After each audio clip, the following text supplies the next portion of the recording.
I V M.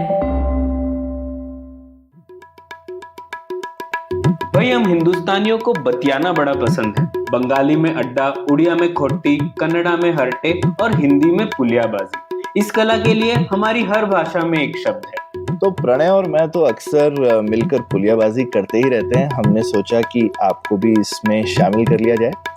तो आइए प्रणय और सौरभ के साथ करते हैं पुलियाबाजी।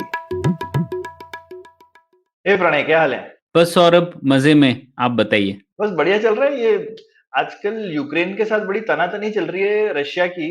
तो उसमें देख रहे थे इतने सारे हिंदुस्तानियों को वहां से निकालने की बात हो रही है वगैरह, और हमने तो बहुत बार ये सब एक्सट्रैक्शंस किए हैं। पर एक बड़ी इंटरेस्टिंग चीज उसमें देखी, ज्यादातर बच्चे वहां पर मेडिकल की पढ़ाई करने के लिए गए। हम्म। तो ये क्या चक्कर है प्रणय? इसके बारे में तुमने लिखा भी है इस वीक, तो ये बारे में इस बार ये छोटी पुलियाबाजी की जाए ना। हाँ बिल्कुल सौरभ, यहाँ मुझे भी बहुत दिलचस्प बात लगी है कि यूक्रेन में करीबन ऐसे मानते हैं 18,000 छात्र हैं भारत के, और हम्म। ज्यादातर उनमें से मेडिसिन स्टूडेंट्स हैं।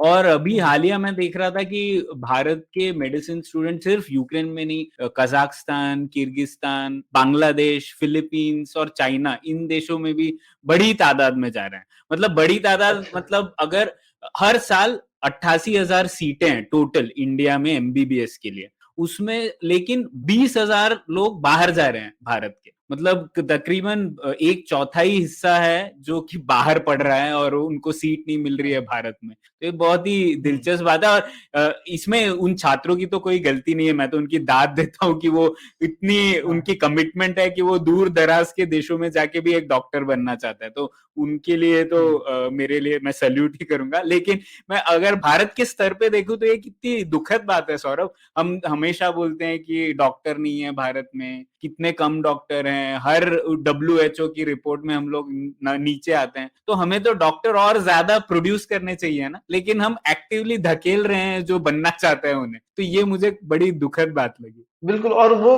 मतलब ऐसे बच्चे हैं जो पैसे खर्च करने को भी रेडी हैं, तो ऐसा भी नहीं है कि सरकार को उनके लिए सब्सिडी देनी पड़ेगी। मोटिवेटेड छात्र हैं, पढ़ना भी चाहते हैं। तो मतलब सीटें तो क्या क्या कष्ट है भाई हमको सीटें बढ़ाने में। 80,000 सीटें बहुत कम नहीं है पूरे हिंदुस्तान के लिए मेडिकल में होना। तो कुछ अगर उसको 80,000 से 1 लाख करना पड़े तो क्या लगता है इसके लिए 20,000 और सीटें बनाने को? हाँ सौरभ, और 20,000 बढ़ाएंगे तो उससे भारत की कोई प्रॉब्लम हल नहीं होगी। लेकिन मैं बताता हूं आपको एक चीज। एक तो अगर आप कई लोगों से पूछे इसका कारण क्या है, तो एक सीधा सीधा जवाब आएगा कि कारण है कीमत। कि भारत में जो प्राइवेट मेडिकल कॉलेज हैं, अब ये 80,000 में से करीबन 40% गवर्नमेंट हॉस्पिटल्स में, तो वो सब्सिडाइज्ड है, और 60% प्राइवेट हॉस्पिटल्स में। तो ऐसा लोग कहते हैं कि जो प्राइवेट हॉस्पिटल्स में सीट हैं वो काफी महंगी हैं, तकरीबन 1 करोड़ हर साल लग जाता है। इतना नहीं लगता, पर 18 लाख से 40 लाख नॉर्मल रेट्स हैं। ऐसे नंबर्स मैंने पढ़े। तो दूसरे देशों में ये जो कह रहे हैं ये थोड़ा कम है, मतलब 25 लाख दर साल तकरीबन इनकी रेट है। तो लोग ये मानते हैं कि जो प्राइस है वो एक आरोपी है। इसमें इतनी ज्यादा प्राइजेस हैं भारत के प्राइवेट सेक्टर में कि वो लोग बाहर जाने के लिए फोर्स हो रहे हैं। लेकिन हम लोगों को पता है ठीक कि कीमत सिर्फ एक सिग्नल होती है ना। कीमत तो जो मांग है। और आपूर्ति, डिमांड और सप्लाई के बेसिस पर तय होती है। तो असली कारण यह है कि डिमांड तो है, हमें पता ही है। तो अब कारण यह है कि हमारी जो सप्लाई है, वो हम लोगों ने बात की 88,000 बहुत कम है, वो कम है। और ये ऐसा क्यों है, इसके दो जवाब है। एक तो सौरभ, हमको पता ही है बहुत सारे अनुचित प्रतिबंध लगे हुए हैं ये, अगर आपको एक मेडिकल कॉलेज स्टार्ट करना हो तो। मतलब मैंने खुद देखा ऐसे सब रेगुलेशंस है कि आपको 20 एकड़ जमीन होनी चाहिए, आपका एक अटैच्ड हॉस्पिटल भी होना चाहिए सौरभ, ये भी बहुत जरूरी है। अच्छा। तो अगर अटैच्ड हॉस्पिटल नहीं हो तो फिर आपको बहुत मुश्किल हो जाएगी ये रन करने में। और अटैच्ड हॉस्पिटल के खुद अपने और अलग रेगुलेशन होते हैं, तो वो सब आपको पालन करना होता है। और ये इसलिए है सौरभ, क्योंकि ये जो मेडिकल काउंसिल ऑफ इंडिया है, जो पहले रेगुलेटर था 2019 तक, ये मेडिकल एजुकेशन और मेडिकल प्रैक्टिस इन दोनों को रेगुलेट करता था। तो आप सोचिए, ठीक। उनकी प्राथमिकता थी ही नहीं कि और डॉक्टर्स आए। उनकी प्राथमिकता तो ये थी कि जो डॉक्टर्स हैं वो तो 100% उनको ये सब रूल्स रेगुलेशन फॉलो होने चाहिए। आपको तो पता ही नहीं, हर बिल्कुल। बार लोग कहते हैं कि अभी क्वालिटी बहुत कम हो रही है आजकल के डॉक्टर्स हाँ, की, तो उस टाइप की हाँ। जो मनोवृत्ति रहती है। तो आप मान लीजिए सौरभ, आप तो सॉफ्टवेयर इंडस्ट्री में थे, अगर आपको ये भी रेगुलेशन हो कि हर सॉफ्टवेयर जो इंजीनियर है उसको आपकी सर्टिफिकेशन की जरूरत होगी, तो आपकी प्राथमिकता तो ये नहीं होगी कि सॉफ्टवेयर इंजीनियर्स बिल्कुल। बढ़ने चाहिए। आपकी प्राथमिकता ये होगी बिल्कुल। कि उनको एक स्तर पे आना चाहिए, ये रेगुलेशन होना चाहिए, वो रेगुलेशन होना चाहिए। तो ऐसा ही कुछ मांझरा यहाँ पर है। और अगर आपको अपनी कुछ भी इनटेक बढ़ानी है तो आपको कई सारे जस्टिफिकेशन देने पड़ते हैं, आपकी क्लासरूम साइज की, आपकी ऑडिटोरियम कम एग्जामिनेशन हॉल की जो साइज है वो भी रेगुलेशन में लिखी हुई है। बाप और रे! अगर आपको बढ़ाना है तो आपके हॉस्पिटल इनटेक को भी बढ़ाना चाहिए। तो आप मान लीजिए इतनी कॉम्प्लेक्स है रेगुलेशन कि सिर्फ वही लोग मेडिकल हॉस्पिटल स्टार्ट करेंगे जो ये भ्रष्टाचार के थ्रू इन रेगुलेशन को तोड़ मरोड़ सके। और इसीलिए आप देखते हैं कि हुँ, ज्यादातर प्राइवेट हॉस्पिटल पॉलिटिशियंस ही रन कर रहे हैं आजकल। तो बिल्कुल, ये एक बिल्कुल। कारण है। दूसरा कारण मैंने सौरभ ये देखा कि हमारे यहाँ ऐसा नहीं है कि प्राइवेट मेडिकल कॉलेज की संख्या कम है। अभी मैंने देखा पिछले कुछ सालों में काफी बेहतरी की है सरकार ने। तो 300 के करीब थे 2013-14 में, आज की डेट में 596 हैं। और ये विश्व अच्छा, में सबसे ज्यादा मेडिकल कॉलेज आज की डेट में भारत में ही है। अच्छा। हुँ, जबकि मैंने देखा चीन में 420 के करीब है, ठीक है? पर ठीक है। चीन हर साल ये 420 हॉस्पिटल कॉलेजेस से तकरीबन 3 लाख स्टूडेंट्स ग्रेजुएट कर रहा है, इतनी सीट्स हैं। मतलब और भारत 596 से सिर्फ हर साल इनकी इनटेक है सिर्फ 88,000। मतलब उनकी इनटेक हुँ, 3.5x है, जबकि उनके पास 100 से 150 से कम कॉलेजेस है हमारी तुलना में। तो ऐसा क्यों? हुँ, ऐसा इसीलिए हुँ, अगेन बहुत सारे रेगुलेशंस है। सौरभ, मैंने देखा कि अगर आप एनएमसी जो अभी नया रेगुलेटर है उनकी वेबसाइट पे आप खुद ही जाएं तो आप देखेंगे कि अलग अलग श्रेणियों पर अलग अलग अनुपालन है। जैसे अगर आप 50 सीट्स के कॉलेज स्टार्ट करना चाहते हैं तो अलग रेगुलेशन, 100 तो अलग, 150 तो अलग, 200 तो अलग, 250 तो और अलग। मतलब वॉव! आपको चार, अगर 250 है तो आपके 3 एग्जामिनेशन हॉल होने चाहिए इस साइज के, अगर 200 है तो इस साइज के। मतलब इस तरीके हुँ, की रेगुलेशन है। तो आप हाँ, क्यों हाँ। कोई बढ़ाएगा? ये नियामक जो हुँ, आवश्यकता है वो बढ़ती रहती है। और दूसरा तो हुँ, आपको पता ही है कि हमारे भारत में प्राइस कैप्स तो होती हैं, तो प्राइस कैप का भी हुँ, इसमें मामला है। अब नया रेगुलेशन ये है कि प्राइवेट हॉस्पिटल में भी 50% सीट्स जो है वो आपको गवर्नमेंट रेगुलेटेड रेट्स पर ही आप ऑफर कर सकते हैं। तो आपको जो भी ठीक है। सरकार को पैसा बनाना है वो बाकी 50% से है। सरकार नहीं, मतलब हुँ, कॉलेज को। और कॉलेज हुँ, आपको पता ही है कि फिर बहुत ज्यादा फीस बढ़ाएगा बाकी 50% लोगों की, उनको क्रॉस बिल्कुल। सब्सिडाइज दुगनी करेगा। तो हो ही गई ना एकदम से। हाँ, आपको जो भी होनी चाहिए थी असल प्राइस उसकी आप आधे लोगों से आपको पूरी फीस वसूलनी है बेसिकली। बिल्कुल। और अगर आप एक कॉलेज हैं, अगर आपको और इनटेक बढ़ानी है तो आप क्यों इनटेक बढ़ाएंगे? क्योंकि आपको पता है कि अगर मुझे इन्हीं और 50% लोगों से ही एक्सट्रैक्ट करना है तो शायद इतने लोग होंगे नहीं जो इतनी हाई फीस पे कर पाएंगे भारत में। तो बिल्कुल। ज्यादातर कॉलेज हैं वो बौने ही रहते हैं, वो सोचते हैं कि बढ़ाने के लिए रेगुलेशन काफी है, हॉस्पिटल की सीट्स बढ़ाओ, इतने रेगुलेशन का पालन करो, और फायदा तो होगा नहीं क्योंकि इतने लोग ही नहीं होंगे जो इतनी हाई फीस दे पाए। तो इस वजह से जो हमारे हुँ, प्राइवेट हॉस्पिटल जो बने भी हैं नए, वो बहुत ही हुँ, छोटे हैं, उनकी इनटेक बहुत कम है। तो इसलिए हुँ। ये 2 कारण है सौरभ, इतनी कम डॉक्टर्स प्रोड्यूस कर पा रहे हैं हम उसकी। हुँ, और जबकि हमारे पास इतने बच्चे हैं, बच्चे पढ़ना चाहते हैं, रोज़गार वग़ैरह इतना मुद्दा मतलब डॉक्टर होके सिर्फ़ डॉक्टर के आस-पास इतने और रोज़गार क्रिएट हो जाते हैं, बिल्कुल। हेल्थ बढ़ती है, तो मतलब ये इतनी एक मूलभूत आवश्यकता है, जिसके लिए मतलब हम खुद को हम लोगों ने रोक के रखा हुआ है, कोई हम पे बाहर से किसी ने पाबंदी नहीं लगा रखी है, खुद को ही हमने पीछे करके रखा हुआ है।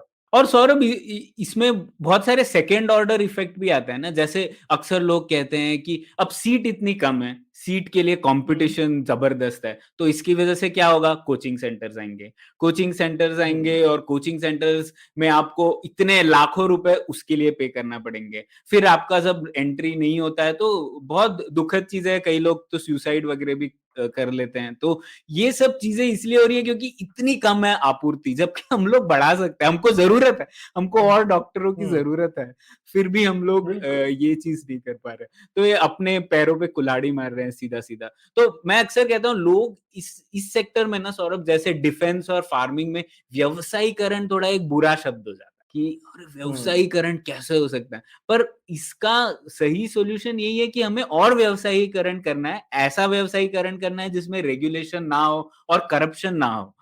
ऐसा लोगों को लगता है कि सरकार भी इतने और नए नए मेडिकल हॉस्पिटल स्टार्ट करे तो ये प्रॉब्लम सॉल्व हो जाएगा और नए नए कॉलेजेस स्टार्ट करे, लेकिन ऐसा नहीं है ना। मेडिकल कॉलेजेस को कोई ना कोई तो पे कर ही रहा है उसके लिए, सब्सिडी देने के लिए हम ही पे कर रहे हैं। तो सरकार के पास भी इतनी कैपेसिटी नहीं है कि वो एक्सीलेंट गवर्नमेंट मेडिकल कॉलेजेस शुरू कर पाए इतनी बड़ी तादाद में। तो हमें प्राइवेट सेक्टर व्यवसायीकरण तो करना ही पड़ेगा।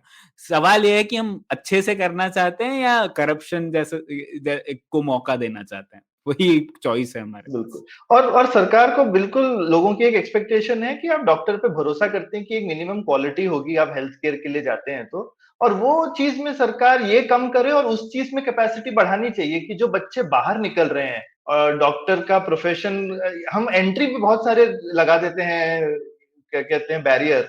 और लेकिन जब बाहर एक बार बंदा 5 साल के बाद में निकलता है एमबीबीएस करके, उसके बाद चाहे वो अच्छा डॉक्टर हो चाहे बुरा हो, प्रैक्टिस तो सभी कर सकते हैं, किसी को कोई मनाही नहीं है। तो वो एरिया है जहाँ पे हमें और ज्यादा कढ़ाई बरतनी चाहिए, और ज्यादा बच्चों को लेकिन अंदर आने देना चाहिए। बाहर जाते समय उनके ऊपर में और अंकुश चाहे तो लगा सकते हैं या हम क्वालिटी को देख सकते हैं। और वहां पे भी ऐसा तो नहीं है कि सरकार कोई बहुत क्वालिटी देखती है, हमेशा हम निकालते ही रहते हैं कि चलो अभी होम्योपैथी वालों को भी डॉक्टर बनने देना चाहिए, आयुर्वेद वालों, जो कि ठीक है, उसमें भी कोई मुझे ऐसी कोई खराबी नहीं लगती। पर मैं कह रहा हूँ वो माइंडसेट है ही कि हम नंबर बढ़ाना ही चाहते हैं। तो बढ़ाने का माइंडसेट जब है ही, तो थोड़ा जरा ओवरऑल देख करके कॉलेजेस बढ़ने दो ना जरा। ये क्या चल रहा बिल्कुल है? सौरभ, मतलब मेरे आप को अपनी आकांक्षा जो है हमारी और जो हम कर रहे हैं उनमें उसमें ही विरोधाभास है। बिल्कुल, और आपने जैसा बहुत ही सटीक बात कही कि जो रेगुलेशन ऑफ मेडिकल प्रैक्टिस और रेगुलेशन ऑफ मेडिकल एजुकेशन, इन दोनों को अलग से देखना चाहिए। हम लोग अभी इन दोनों को जोड़ दे रहे हैं, तो इसीलिए एंट्री बैरियर्स इतने ज्यादा है। हम लोग मेडिकल प्रैक्टिस पे भी लाइसेंसिंग तो है ही कि अभी भी आपको लाइसेंस होना चाहिए, रिन्यू करना है, तो उसमें कैपेसिटी अगर बढ़ेगी तो हम लोग ये प्रॉब्लम सॉल्व कर पाएंगे कि जो डॉक्टर हैं वो एक्चुअली ठीक ठाक डॉक्टर है। लेकिन हम लोग मैंने जैसे कहा ना, डिफेंस और फार्मिंग जैसा मुद्दा है, ये बहुत ही मतलब इस पे इकोनॉमिक या रैशनल थिंकिंग नहीं होती, लोग बहुत ही भावनात्मक हो जाते हैं। तो कि एक कैसे अभी देखो प्राइवेट हॉस्पिटल में कुछ लोग आते हैं, उनको कुछ भी ढंग से सीखा नहीं होता उन्होंने, क्योंकि प्राइवेट हॉस्पिटल धांधली कर रहे हैं, तो हम लोग कैसे आने दे इस तरीके के डॉक्टरों को? क्या आप उनको ट्रीटमेंट करवाएंगे उनसे वगैरह वगैरह ना? तो ऐसे इमोशनल आर्ग्यूमेंट्स देंगे तो हम लोग पॉलिसी सॉल्यूशन नहीं ढूंढ पाएंगे। किसी भी पॉलिसी सॉल्यूशन में उसके कुछ नेगेटिव पॉजिटिव इफेक्ट्स होंगे ही, तो आपको थोड़ा ट्रेड ऑफ्स देखने पड़ेंगे। ऐसा ऐसा नहीं है कि हम लोग एक केस आया आपको तो इसीलिए हम लोग ये कंसिडर ही ना करें और हम लोग इंतजार करें कि गवर्नमेंट बनाएगी नए नए मेडिकल कॉलेजेस। बिल्कुल, प्रणय, मुझे लगता है माइंडसेट तो काफ़ी चेंज हो गया है। तुम देख ही रहे हो कि प्राइवेट, मतलब अभी हम एनकरेज करते ही है ना, सरकार भी पैसे देती है प्राइवेट में जाने वगैरह के, तो माइंडसेट हो गया है, उनको बस वेट करना है। जैसा हम हमेशा बोलते हैं ना, पहले आइडियाज़ आने चाहिए स्पेस में, फिर माइंडसेट चेंज होता है और फिर पॉलिसी आती है। तो ये मुझे लगता है कि हम लोग भी अचीव कर लेंगे, धीरे-धीरे टाइम आएगा, चीज़ें धीरे-धीरे बढ़ती हैं हिंदुस्तान में। देखो कहाँ से ये यूक्रेन की समस्या से और इसका कहाँ लिंक निकल के आ गया, मेडिकल सीटों का लेकर के। तो आज की बहुत मजा आया ये पुलियाबाजी में। हमारे दर्शक श्रोता दोनों बताएं आपको कैसी लगी आज की पुलियाबाजी, और धन्यवाद आपका। उम्मीद है आपको भी मजा आया। यह पॉडकास्ट संभव हो पाया है तक्षशिला इंस्टीट्यूशन के सपोर्ट के कारण। तक्षशिला पब्लिक पॉलिसी में शिक्षा और अनुसंधान के लिए स्थापित एक स्वतंत्र संस्था है। आप दुनिया के किसी भी कोने में हो, आपकी उम्र कुछ भी हो, अगर आप पब्लिक पॉलिसी, विदेश नीति या टेक्नोलॉजी गवर्नेंस में रुचि रखते हैं तो तक्षशिला की वेबसाइट takshashila.org.in पर उनके कोर्सेज को जरूर चेक कीजिए। और अगर आप पुलियाबाजी में शामिल होना चाहते हैं तो हमसे कनेक्ट कीजिए puliyabazi@gmail.com पर या फिर @puliyabazi ट्विटर पर। शुक्रिया। Hey everybody, it's been another great week on the IVM Podcast Network. On Storytellers and Storytellers, Vineet talks to music producer Kabir Katpalia. He shares what it was like making music for the film Gerhaiya. On Think Fast, Varun and Suchita are in conversation with Front Row's Ishanpreet Singh. He tells us about all there is to know about the subscription model. On The Wire Talk, Siddharth talks to author Pramod Kapoor about his new book, 1946 Royal Indian Navy Mutiny, The Last War of Independence. On Postcards from Nowhere, Utsav traces the legacy of Sindhis and tells us why crocodiles are important to them. And on Say No to Drama, Chetna deconstructs growing up but not growing apart in a relationship. Do follow us on social media. We're IVM Podcast on Twitter, Facebook, Instagram, and LinkedIn. And remember, if you're enjoying this show or any of our other shows for that matter, please do tell a friend. The word of mouth really helps. Also, don't forget to rate us on whatever platform you're listening to us and check us out on YouTube. You can check a list of all our channels at ivmpodcast.com/YouTube. And finally, we'd like to thank our sponsors this week, Bank of Baroda and HDFC Life Insurance. Thank you so much for making this possible. Habits? Routines? How exactly do they help us get better? Well, to simplify it for you, tune in to the Habit Coach podcast. I am Ashton Doctor and I'm going to be here to help you get better daily with some simple, easy to do habits that you can easily adapt to your life. So tune in to the Habit Coach podcast from Monday to Friday because I believe that awesome lives start with awesome habits.